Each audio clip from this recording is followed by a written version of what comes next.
So I learned this trick back when I was working in a really rough part of Sacramento. Apparently, I think they also call it HUD-spec for how to board up windows, but you essentially need carriage bolts like this. It's rounded on the one end, and then you have a nut, and then I also have been using a washer, and you're going to be using these to sandwich the 2x4s and the plywood together. And when you get that, then yeah, you should be able to do it, and I'll show you that in a little bit. So really what you want to do is you want to measure your outer window size and just cut, whatever sheet of plywood that you need for each window. You're also going to want to get a couple of 2x4s to span the length of the inside, so you can essentially sandwich the window. And you may have to open your window to do it, but once you pull it snug, which you'll see later, it's going to be pretty much weatherproof, or would make it difficult for somebody to break in. Just another tip or trick: a lot of times plywood that you buy from the hardware store is bowed. So the way I do it is when it's bowed out like this, I usually have it, well, when it is bowed out, I have it bowed out on the outside of the building, so when the bolts tighten, it'll flatten against the window frame. So if you guys look over here, another tip or trick is I mark all of my boards.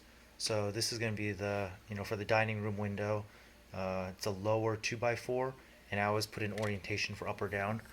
This is the dining room upper, and I also mark the size of these bolts, size of the nuts that go onto here. I've been starting to remove them already, but these are 14 mils, or 14 mil works. At least you don't have to go searching for whatever you need to search for. I also do, for the plywood, I do mark, which side is inside, which side is outside, in the orientation of up or down, and it'll make it a lot easier in case if a storm is approaching, or if you're trying to board up for a zombie apocalypse, or whatever it is. You'll know your orientations, and you'll be able to move quickly. These sheets of plywood, depending on how big your window is, can get pretty heavy. So I was able to get this stuff up on my own, but it really helps if you have a lip to where you can rest the plywood on. And if you take a look over here, I am going to paint this. I'm going to seal it up. I added an extra lip here since on this window there was no support, and it's pretty much just a drop, I don't know, however 10 feet down. But yeah, it's like if you want to add a lip, then you can also slide the plywood on. Makes it a lot easier for one person before you start bolting it up.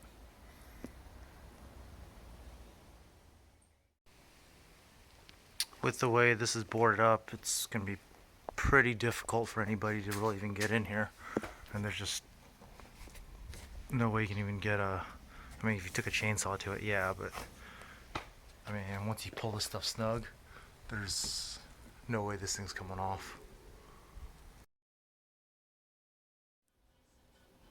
So this is the sliding patio door.